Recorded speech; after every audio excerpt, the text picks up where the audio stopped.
Entonces, en esta sesión vamos a estar hablando vamos a hacer una introducción a la bioinformática. Y vamos a hablar principalmente de la relación que tiene eso, las ciencias computacionales con las ciencias biológicas. Y es que aquí nos relacionamos perfectamente porque si bien con la biología podemos obtener muchos datos biológicos, la bioinformática o las ciencias de la computación nos ayudan a hacer ese manejo correcto de la información. La bioinformática, obviamente, es una área interdisciplinar que tiene como objetivo el uso de herramientas de cómputo, no solamente para obtener resultados, sino también para almacenar, para recuperar, para manipular y para distribuir información relacionada con moléculas biológicas. Y en esta parte, y específicamente para nuestro caso, hablamos de bioinformática relacionada con 3 moléculas fundamentales: DNA, RNA y proteínas.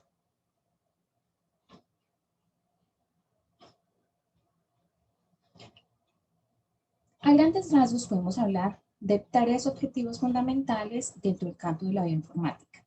El primero de ellos, entender cuál es el funcionamiento de la célula y de los organismos al nivel molecular.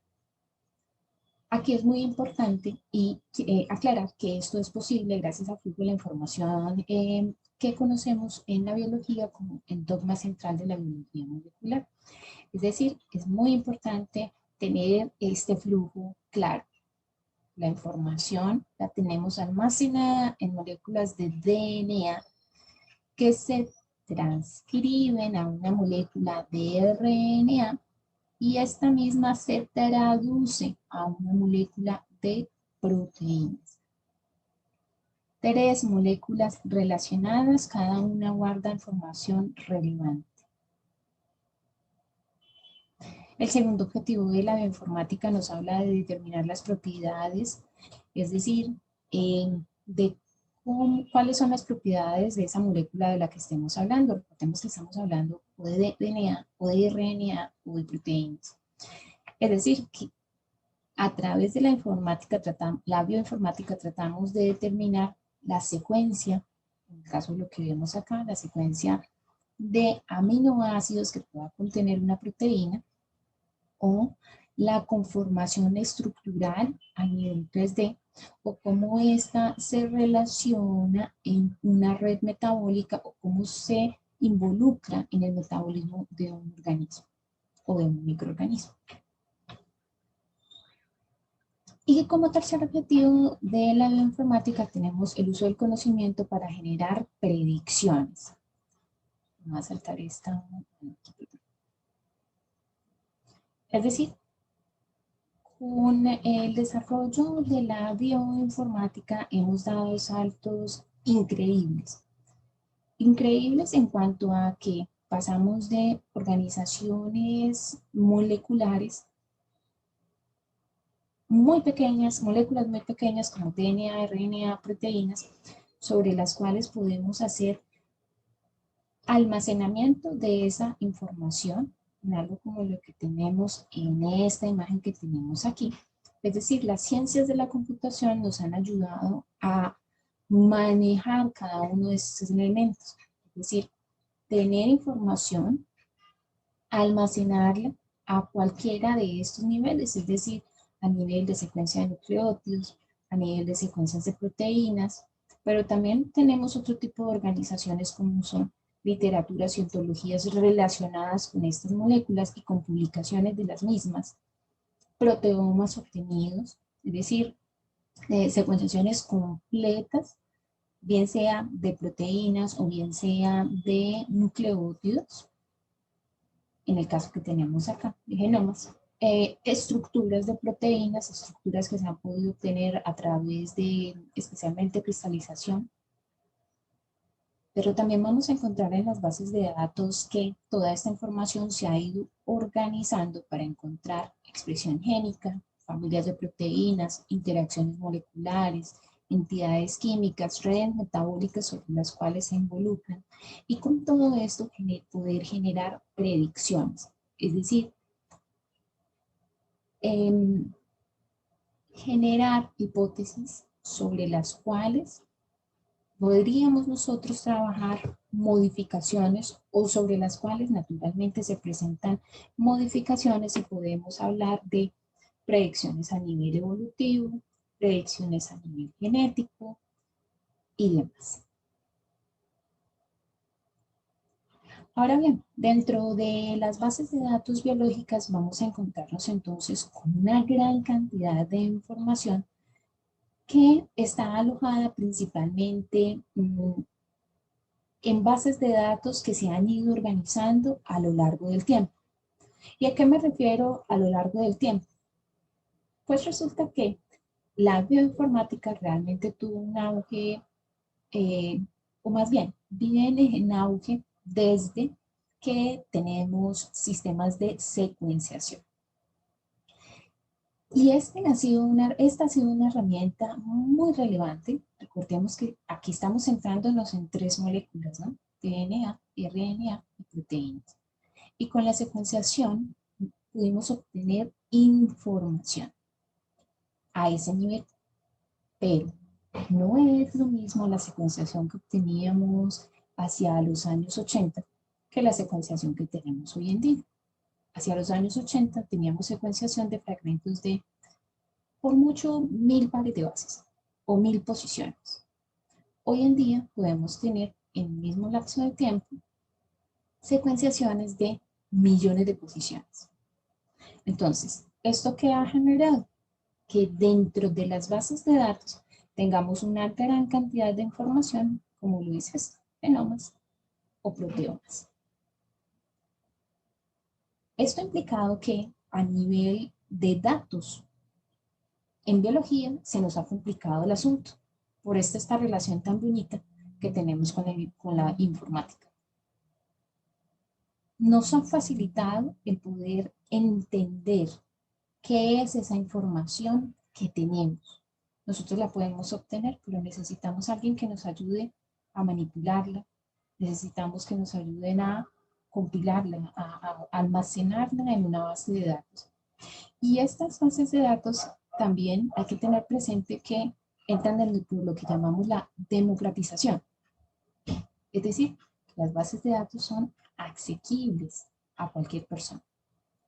Cualquier persona puede ingresar a una base de datos y hacer descarga de la información, consultar información. De la misma manera, tratamos de contribuir con esa democratización de los datos con investigaciones en las cuales, por ejemplo, a nivel de secuencias nucleotídicas podemos obtener secuencias, no sé, a nivel de microorganismos. Una investigación se realizó, se obtuvieron datos serios y se pueden alojar en las bases de datos. Pero como los sistemas de secuenciación fueron evolucionando, fueron cambiando y fueron complicándose también, porque cada vez tenemos más información, llegando al punto en el que ya el problema no es llegar a la información, es cómo manejar esa información. Tenemos mucha información y a veces no sabemos cómo manipularla, cómo leerla. Vamos a hacer un recorrido desde los inicios de los sistemas de secuenciación en adelante. Y vamos a notar que dentro de esto, pues obviamente han cambiado los sistemas de secuenciación, también han ido cambiando las bases de datos. En primera instancia partíamos de unas bases de datos llamadas bases de datos de primera generación. Y esas bases de datos comprendían la que tenemos en pantalla, o comprenden. Todavía existe, se maneja y con alta frecuencia.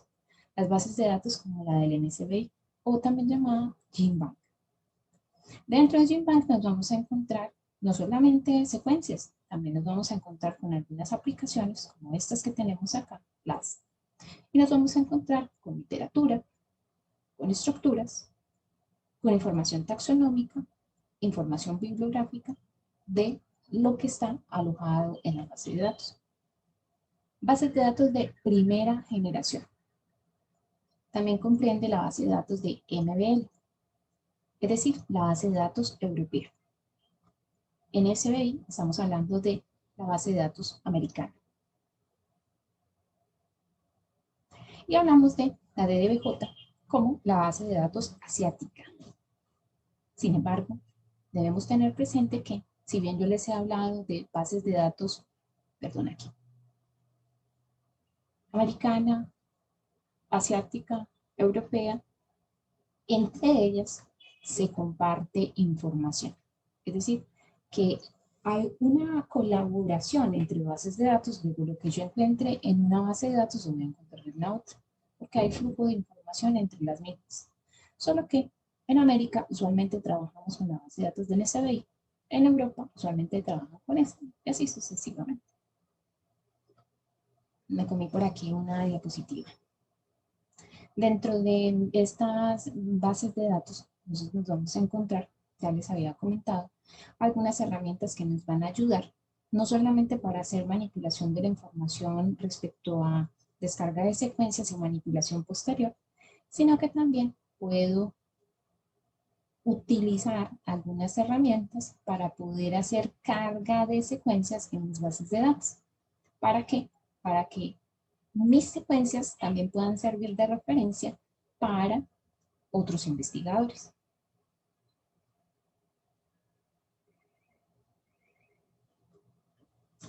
Las bases de datos, si bien tienen algunos algoritmos que les sirven para hacer depuración, no son las únicas herramientas que utilizamos, a veces se utilizan o es necesario. Cada base de datos pues, tiene diferentes maneras de filtrar la información, pero específicamente dentro de la información que se obtiene cada base de datos es autónoma, recibe sí soporte de algunas entidades muy serias, como es el caso de GenBank, donde reciben soporte de algunas universidades e institutos que revisan y hacen una depuración de la base de datos de tal manera que podamos tener la información más clara y más apropiada, ¿no? Veremos ahorita que si bien esto es así, nos vamos a encontrar con que algunas cositas se pasan. Normal, mucha información. Pasamos a bases de datos de segunda generación. Pues, bases de datos de primera generación solamente se alojaban secuencias en formatos planos. ¿Planos qué es? Las secuencias que les acabo de enviar. Es decir, secuencias solamente de los nucleótidos que componen una secuencia de un gen o los aminoácidos que componen la secuencia de una proteína. Hasta ahí llegaba. Algo de información de texto, es decir, información bibliográfica sobre la cual podíamos hacer revisión, no más. Como hemos ido avanzando en el tiempo, entonces pasamos de obtener información muy sencilla, como era esa, a pasar a tener información cada vez más compleja. Y pasamos a una siguiente fase que es la llamada secuenciación, perdón, bases de datos de segunda generación. Bases de datos de segunda generación, hablamos de bases de datos que comprenden información más compleja. Más compleja que es, ya nos vamos a encontrar, por ejemplo, con estructuras, con relaciones metabólicas. Y estas bases de datos, especialmente, y la estrella en esto es SwissProt y UniProt. Es decir, vamos a tener información más compleja en la medida en que aumentamos de bases de datos de primera, de segunda generación, y como el asunto se iba haciendo cada vez más complejo, las bases de datos se especializaron y formaron lo que llamamos las bases de datos de tercera generación. ¿Qué es una base de datos de tercera generación? Pues que para organismos, y especialmente organismos modelos, a veces hay demasiada información, o si ingresamos a una base de datos de primera o de segunda información, pues se depura, pero aún así pasan algo de información que no necesitamos. Si quiero buscar específicamente en Drosophila, como el ejemplo que tengo aquí en la parte superior, entonces vamos a estar buscando solamente en la base de datos de Drosophila. Eso nos ahorra tiempo, son bases de datos más depuradas, pues es una consulta más refinada. Podemos hacer también consultas para otros organismos, modelos especialmente, como es el caso del maíz, del arroz, de Saccharomyces, de Xenopus, y así sucesivamente. Nos vamos a encontrar con bases de datos específicas, lo que les decía, y más que todo para organismos modelos. Y estas son las bases de datos de tercera generación. Nos encontramos también con bases de datos como esta, para Arabidopsis thaliana.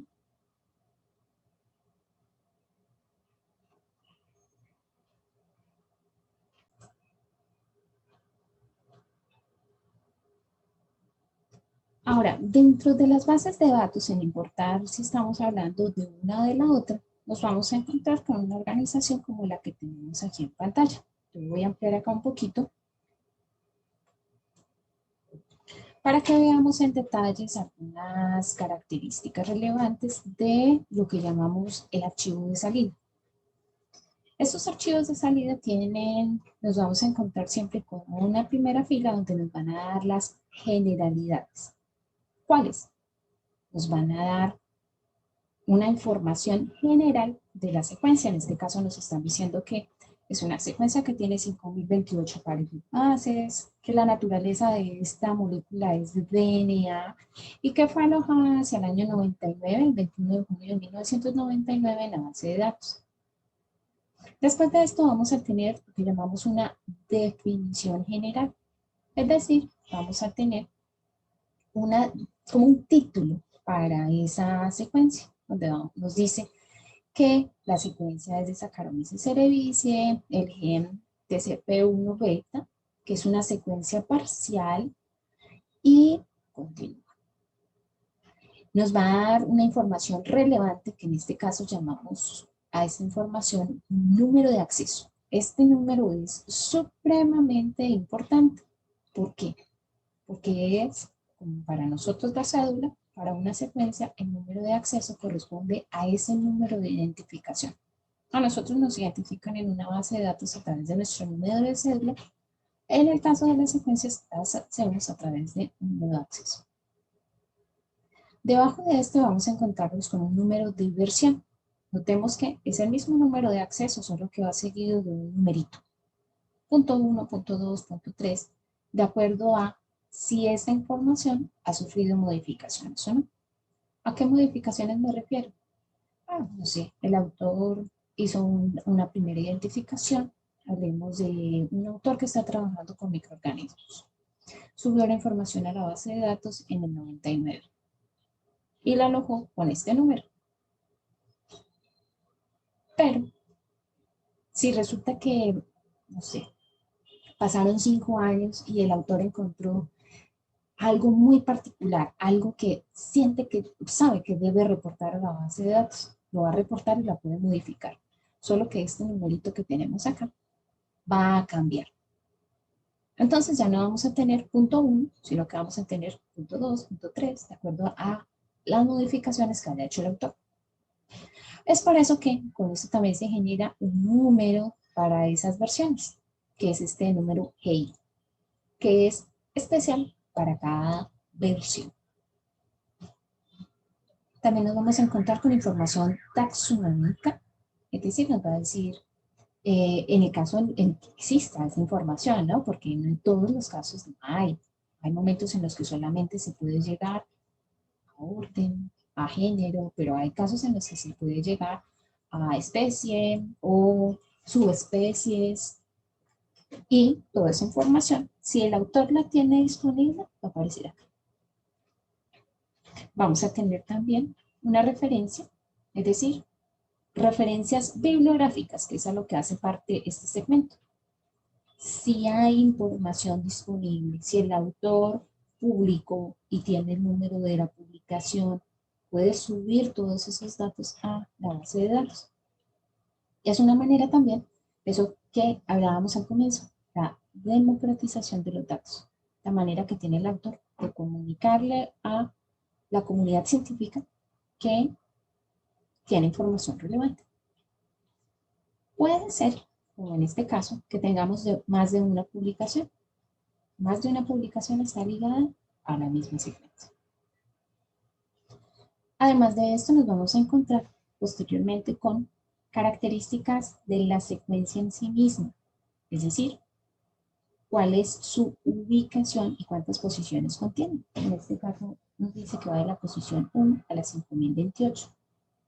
Nos dice que es de Saccharomyces cerevisiae, taxón número tal, en qué cromosoma se encuentra y así sucesivamente. CDS hace referencia a la secuencia codificante. Y nos dice que va la secuencia codificante de la posición 1 a la 206, que tiene un codón de inicio en la posición 3, que el producto es TCP1 beta, que la proteína ya está identificada y nos dice el número de referencia para esa proteína.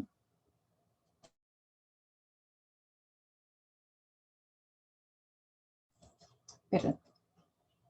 También nos dice que la secuencia, hay una traducción para esa secuencia, nos muestra brevemente esa traducción, pero esto que encontramos en azul es porque nos puede remitir a esa secuencia.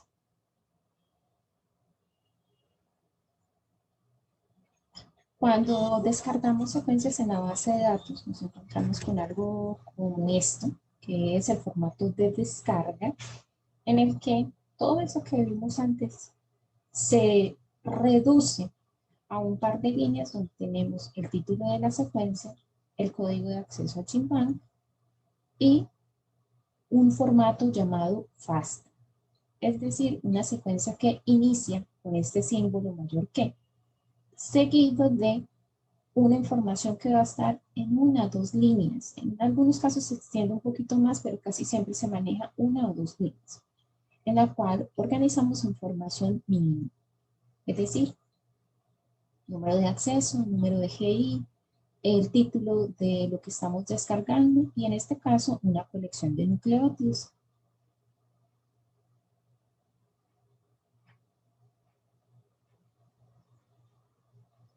Recordemos que cuando hablamos de colecciones de nucleótidos estamos hablando de A7P. Solamente cuando tenemos, en el caso de moléculas de RNA, la T nos va a cambiar por una U. Luego vamos a encontrarnos en esta secuencia reemplazos de ese tipo. Ahora, hay otros símbolos que nos vamos o que nos podemos encontrar dentro de una secuencia. Nosotros venimos acostumbrados a esto, ¿no? A, C, G, T. No son los únicos que vamos a encontrar. En algunos casos nos podemos encontrar algunos gaps, es decir, algunos guiones metidos entre la secuencia. En esta no tenemos, pero más adelante vamos a ver algunos. Los nucleótidos de siempre, es decir, A, C, T, G, pero ustedes saben que en organismos podemos tener mutaciones, es decir, podemos tener posiciones en las que un gen pueda cambiar, es decir, entre copias del gen podemos tener, como es en este caso, o una A o una C, y usualmente se reporta como una M, es decir, que para esa posición en particular podemos encontrar o una adenina o una citosina.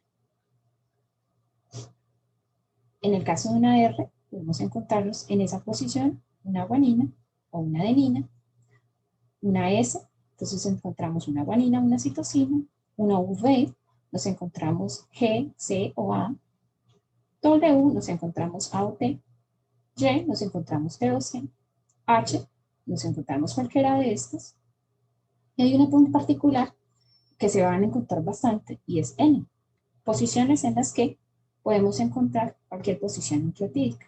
Nos habla de un nucleótido cualquiera.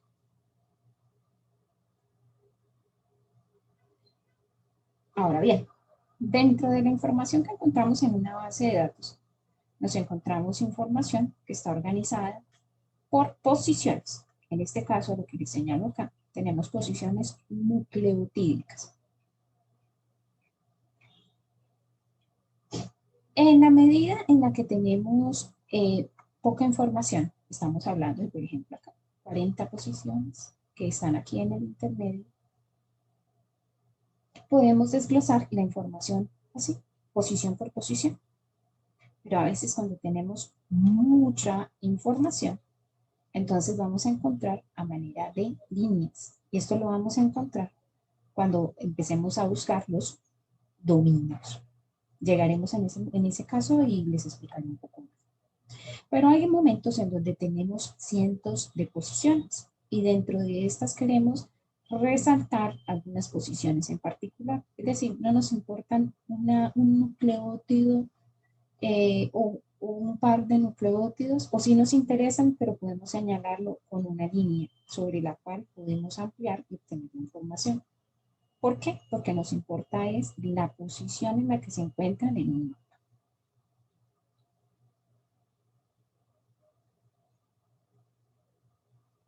Ahora, en biología muchas veces confundimos algunos términos y estos términos tienen que ver con homologías y similitudes. Y aquí ustedes me van a prestar muchísima atención. ¿Por qué? Porque usualmente cuando llegan a ver sistemática, se les presenta una gran confusión respecto a este tema.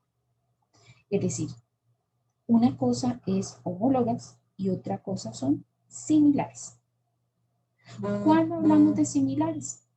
Como en el caso de lo que tenemos aquí abajo estamos comparando dos secuencias, la 4882 y la 4881. Y podemos decir que estas dos secuencias se parecen. ¿Cómo? Porque yo empiezo a comparar aminoácido por aminoácido. Y puedo decir, pues esta 81 se parece en tanto por ciento a 82. ¿Cómo? Por caracteres como estos, los aminoácidos. Lo mismo que si yo en un salón cogiera y separara sus bolsos. Entonces yo digo, bueno, hay algunos que traen morrales, hay otros que traen bolsos de una sola manija, hay otros que traen canguros. Y entre los que traen morrales, entonces hay morrales de cuero, hay morrales sintéticos y hay morrales de tela. Y así empiezo a separarlos por una característica que comparten, es decir, son similares. Mientras que cuando estamos hablando de homologías, estamos teniendo en cuenta caracteres evolutivos, relación evolutiva. Mucho cuidado con uno y otro término. Similares simplemente cuando estamos comparando por algo que estamos viendo. Ahora bien, dentro de la similitud nos vamos a encontrar con dos términos, similaridad e identidad. En el caso de una y de la otra, estamos hablando de similaridad, cuando, como en el caso este que tenemos aquí, ahorita nos vamos a ir a él otra vez, estamos comparando posiciones aminoácidos. Y hay algunas posiciones que comparten información, como es esta que tenemos acá. Ustedes están viendo mi indicador, ¿cierto? Sí, señora. Okay. Este aminoácido que tenemos acá es idéntico en las dos posiciones. Este otro, la E, la C, la N, son posiciones idénticas. Y esas posiciones idénticas están señaladas por estos asteriscos. Posiciones idénticas. Dentro del grupo de los aminoácidos nos vamos a encontrar, y permítanme que aquí voy a cambiar de diapositiva,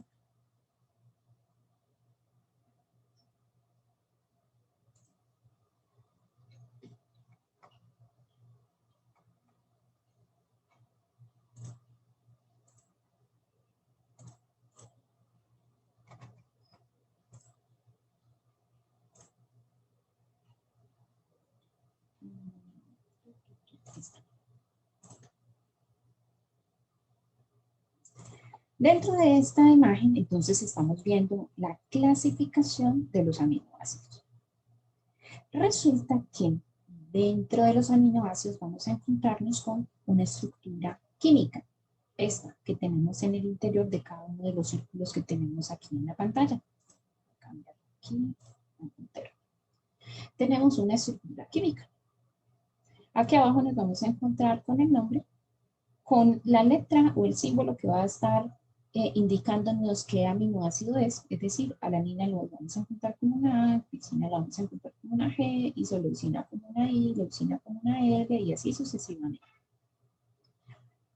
En algunos casos los vamos a encontrar con 3 letras, como este que tenemos acá, alanina, ala, glicina, li, ile, leu, pro, val, y así sucesivamente. Y una serie de codones. Es decir, recuerden que la información biológica, las secuencias nucleotídicas, se leen cada 3 posiciones.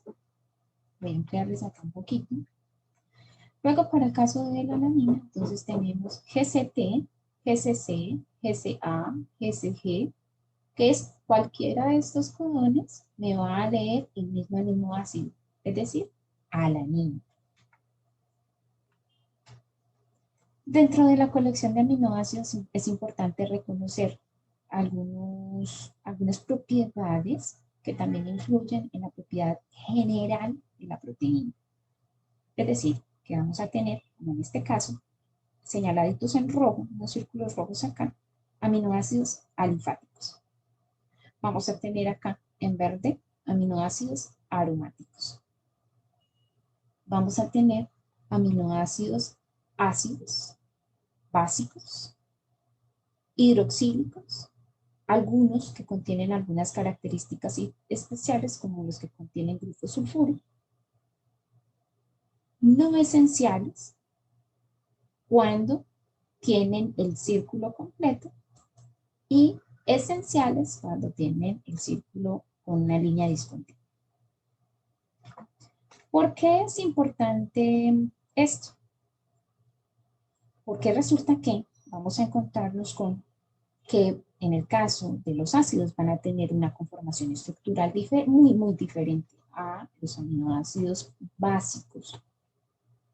Y eso implica también que van a tener cargas o no van a tener cargas. Me voy a ir un poquito más adelante. Aquí. Y va a hacer que los aminoácidos tengan una carga, un punto isoeléctrico y una conformación estructural propia, pero que cuando la unimos a una conformación estructural producto de la unión de varios aminoácidos, va a determinar la naturaleza de esa proteína. Perdón, que yo me debo devolver por acá a buscarles una imagen. Acá. Si ustedes notan, por ejemplo, en el caso de los alifáticos, entonces nos vamos a encontrar con diferentes. Es decir, no va a haber uno solo, van a haber varios. Lo mismo pasa con los hidrofóbicos, los hidrofílicos. Cada uno va a tener un nivel y es algo que debemos tener presente. Fíjense si encuentro una imagen aquí.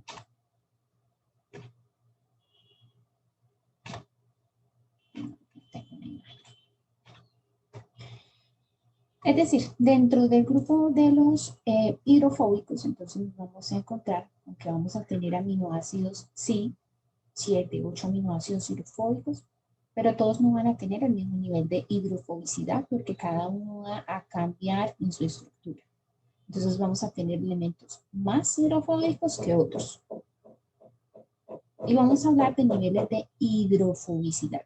Es decir, por ejemplo, en el caso de los alifáticos que estoy señalándoles acá, no todos van a tener las mismas características, noten ustedes, todos van a variar. Ahora, si nos devolvemos aquí, un segundo, ahí estábamos. Acá. Estábamos hablando de que algunas posiciones se comparten y son idénticas. Es decir, si yo comparto comparo la secuencia 81 con 82. En estas posiciones que tienen asteriscos son idénticas, no cambian los aminoácidos. Pero en posiciones como estas, en las que tenemos 2 puntos, quiere decir que tenemos aminoácidos de la misma naturaleza. Es decir, si son aminoácidos hidrofóbicos, ambos son hidrofóbicos. No es el mismo, ¿no? No es el mismo aminoácido, pero comparten su naturaleza. Si hablamos de hidrofóbicos, si hablamos que los hidrofóbicos tienen o poca hidrofobicidad, media o alta. Entonces, si ambos son de alta hidrofobicidad, entonces vamos a hablar de que tienen 2 puntos. Si son de naturaleza baja, es decir, sí, ambos son hidrofóbicos, pero uno es de poca hidrofobicidad y otro de alta. Nos vamos a encontrar con un puntico nada más. Nos vamos a encontrar con otros en los que no vamos a tener nada en común. Y entonces no nos va a aparecer ningún símbolo de eso, de señal de que comparten. En algunas posiciones, cuando hacemos alineamientos, nos encontramos un símbolo como esto, gas. Posiciones que no están. No están porque no existen en la secuencia original o no están porque simplemente el autor no los ha encontrado. No tiene esa información. O, como les decía yo, en el caso de posiciones como estas, probablemente esta secuencia, la 2, no tiene esta posición. Ahora, cuando nosotros vamos a entrar a comparar secuencias como en este caso, no es solamente que las veamos así gráficamente y digamos, ah, bueno, aquí como que comparten una gran parte, aquí también, aquí no hay información. Es que necesitamos numéricamente identificar cómo es esa similaridad y cómo es esa identidad. ¿Cómo identificamos esos valores? A través de una ecuación como esta que tenemos acá. Es decir, hablamos de similaridad basados en esta ecuación que tenemos acá, donde LA, hablando de 2 secuencias nada más, ¿no? Nosotros podemos hacer alineamiento, es decir, comparación de secuencias pareadas, es decir, 2 secuencias, pero también podemos hacer alineamientos múltiples, es decir, más de 2 secuencias. Y hablamos de alineamiento de secuencias pareadas con una ecuación como esa que tenemos acá, donde LA nos va a representar la longitud total de una secuencia. La secuencia A.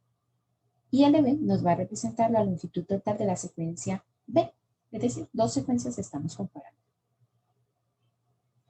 Tenemos en cuenta también el número de residuos alineados con características similares, que está representada por esta LS. Todo por 100. ¿Por qué? Es decir, LS por 2 dividido en la longitud de las dos, la sumatoria de las 2 secuencias, la longitud por 100. ¿Por qué por 100? Porque estos valores van a ser porcentuales. Es decir, vamos a hablar de que son 98% similares, que son 80% similares, y así sucesivamente, de acuerdo al valor que nos dé la ecuación de similaridad. Vamos a hablar de identidad, cuando hablamos de secuencias que son idénticas. En esta decimos que se parecen en tanto, en esta decimos que tienen una identidad de tanto, es decir, que son tan parecidas en esto. Cuando hablamos de números de residuos idénticos, igualitos, no es que se me parecen, no, es que son idénticas las posiciones. Cuando tenemos en cuenta en la ecuación, reemplazamos este valor de similaridad a el valor de residuos idénticos.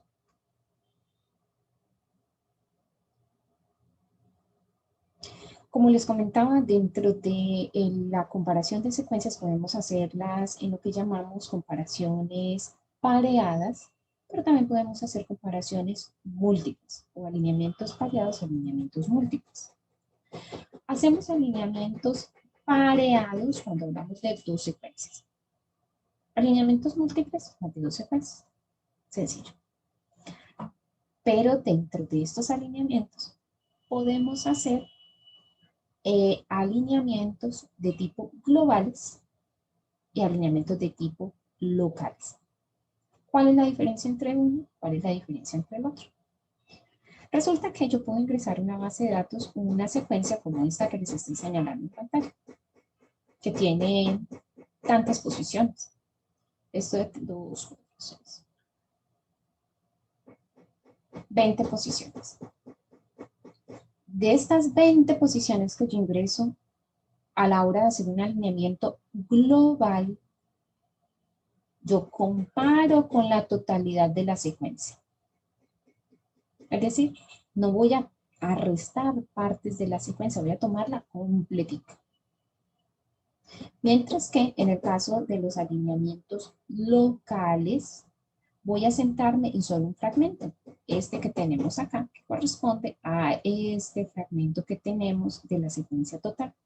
Es decir, que si yo yo tengo una secuencia de 20 posiciones, solamente voy a alinear con lo que encuentre similaridad. Y esto es lo que hacemos a través de las bases de datos de primera generación. Cuando hacemos búsquedas en esas bases de datos, lo que hacemos es alineamientos locales.